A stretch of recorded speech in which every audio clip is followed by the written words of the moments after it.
বসে নিরালায়, আমার দয়াল নবী যেই দেশেতে ঘুমায়। মারহাবা। ওরে দেখিলে সবই পাগল হইবি, দেখিলে সবই পাগল হইবি, কাঁদবি বসে নিরালায়,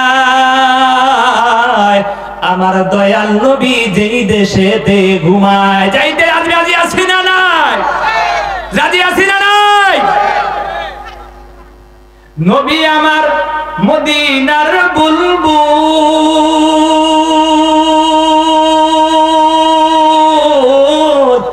আমার আল্লাহ প্রেম করিয়া নামটি দিলেন হাবিবে রাসূল। মারহাবা। জোরে জোরে আব্দুল্লাহ দেন মারহাবা।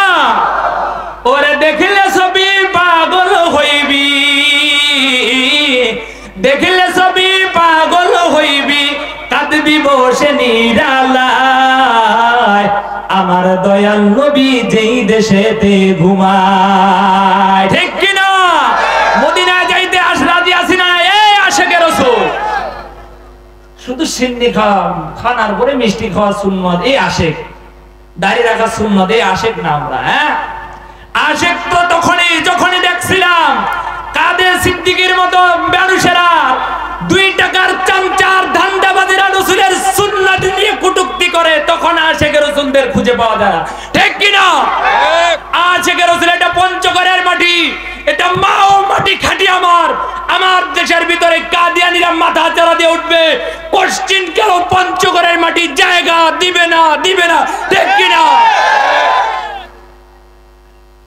ক্ষমতা দরদের নাই, কাদিয়ানি 2-4টা তো এমনিতে নাই, এরা তো প্লেয়ারই মনে করি না আমরা। ঠিক কি না? ফু দিলে উড়ায় যাবে। সামনে থেকে এলার্ট থাকতে হবে আমাদের মুসলমান। পঞ্চগড়ের মাটি আমাদের ঈমান সহজ সরল, আমাদেরকে নিয়ে কটূক্তি করবে, আমাদের ঈমান নিয়ে বিকৃতি করবে। পঞ্চগড়ের মাটি দেখায় দিব যে বাংলার অন্য কোথাও না, পঞ্চগড়ের মাটিতে তোদের ঠাঁই হবে না, হবে না, হবে না। লিল্লাহে তাকবীর। কি স্লোগান দিছে? গৌর গোবিন্দ আসছিল বাংলাদেশে, যখন বাংলাদেশে আসছিল লিল্লাহে তাকবীরের নারায়ে তাকবীর আল্লাহু আকবারের স্লোগান দিছিল। স্লোগান দেওয়াতে গৌর গোবিন্দের প্রাসাদটা থরথর থরথর করে কাঁপা শুরু হয়ে গেছে। এই মুসলমান, আমরাও তো শাহজালাল ইয়ামানির উত্তরসূরি, আমরাও তো হুসাইন আহমদ মাদানী রিয়া উত্তরসূরি, আমরাও তো আল্লামা দেলোয়ার হুসাইনের উত্তরসূরি। তাহলে তাদের জবান থাকলে আমার তো জবান আছে, তখন তাদের মুখে নারায়ে তাকবীর আল্লাহু আকবারের স্লোগান দিয়ে যদি কাফের বেঈমানদেরকে শায়েস্তা করতে পারে, তাহলে আমরা কেন পারবো না? ঠিক কি না? লিল্লাহে তাকবীর।